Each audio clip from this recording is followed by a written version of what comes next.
From Storm Tracker 6, this is Forecast First, sponsored by Auto Owners Insurance. Simple human sense. Rainy weather across mid-Michigan today, but very mild for now. Those numbers will be changing later this evening. The UP seeing snowfall today while we're too warm for anything frozen, just rain showers. In fact, as you look to the north across the Hancock and Houghton areas in the UP, not a whole lot sticking to the ground, especially close to the lake shores. Certainly inland areas picking up a couple inches though. Temperatures currently mid-40s across central mid-Michigan, low 50s to the south. Forecast for tonight, temperatures mid-30s tomorrow morning. Not a terribly cold start tomorrow, but we are not going to warm very much at all with 30s for highs by tomorrow afternoon. 6 News at 5:30 starts right now. WLNS is here for you with 6 News at 5:30. Thanks for joining us. I'm Siobhan Klepfer. Let's start the clock in our first 6 minutes of news tonight. An investigation into the 2021 Oxford High School shooting is now in the hands of Michigan Attorney General Dana Nessel. The Detroit News is reporting that Oakland County Prosecutor Karen McDonald formally referred the case to Nessel on Friday. Some families of the victims have been asking for another investigation, this one done at the state level, into the school and the events that led to the killings. The AG's office says it needs the Oxford School Board's permission to do an investigation unless it thinks a crime has occurred beyond the attack itself. But the Oakland prosecutor says Nessel has full authority to investigate. 2 children are dead and another in critical condition tonight following a house fire in Wayne County. This happened last night in Canton Township. The children's 2 parents were also taken to a hospital. Officials say they are stable. The cause of this fire is still under investigation. A police officer in Warren is charged with manslaughter and other crimes stemming from a crash that killed 2 people.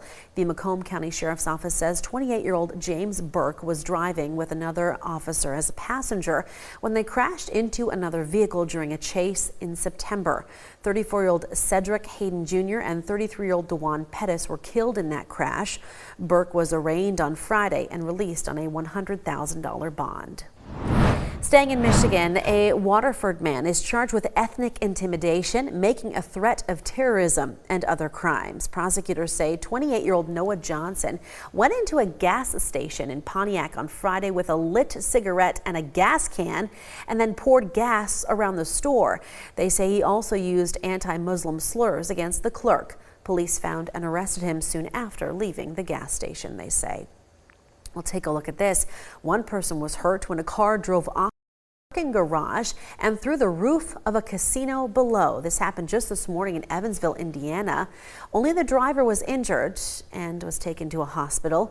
New video shows a large hole in the roof of the casino where the car went through. Police are still investigating how or why the person drove the car off of that parking deck. American Airlines and Frontier Airline jets clipped their wings on the ground at Boston's Logan Airport today. Nobody on either plane or on the tarmac was hurt. However, passengers were forced off of both planes. The planes are grounded while they were inspected for damage. Logan expects to see 1.2 million passengers this Thanksgiving travel week. In Colorado, 2 people were killed and a third was hurt when their small plane crashed into the Colorado wilderness on Saturday. The plane was part of the U.S. Civil Air Patrol. That's a civilian branch of the Air Force. And the plane was on an aerial photography training mission when it went down. The NTSB is investigating. Looking overseas now, the moment a DHL cargo plane crashed into a house during a landing attempt in Lithuania was caught on video early this morning. All 3 people in the house survived, but 1 person on the plane was killed. The plane took off from Germany, where officials were already investigating incendiary devices showing up on cargo planes, but they have not yet linked that investigation to this crash. U.S. and European agencies have been looking into the problem for weeks, and some devices were detonated at DHL hubs in Germany and the United Kingdom in July. Thousands of houses were destroyed in a Manila neighborhood on Sunday because of a fire. At least 2,000 families lost their homes. The area is one of the city's largest shanty towns, and people live in densely packed structures. The number of people hurt or possibly killed has not yet been reported, and neither has a cause for this fire. Today in South Korea, representatives from nations around the world gathered to work on a treaty to address global plastic pollution. It involved negotiators from the plastics industry and environmental groups, and this is the 5th attempt to create a legally binding accord. Many at the summit say recycling is not enough and plastic production has to change. This is not a left or right, south or north issue. It is a human health issue. It is an environmental health issue. We can solve this, and we must get it done in Busan. But oil producers and plastic industry officials say they plan to increase production to serve a growing world population and are resisting calls to cap production levels.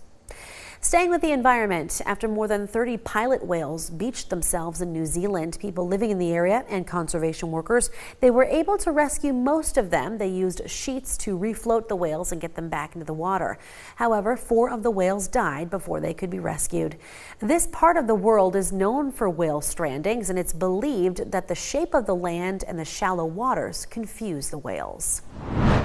Back here in Michigan, plans for the partial demolition and redesign of Detroit's Renaissance Center have been released. According to the plans released from the firm Bedrock and General Motors, the 2 towers closest to the Detroit River will be demolished. The 3 remaining towers will be kept and will be used for both housing and hotels. A pedestrian walkway will also be built to connect downtown to the riverfront. GM has an agreement to move out of the RenCen and into Bedrock's Hudson Tower in downtown Detroit.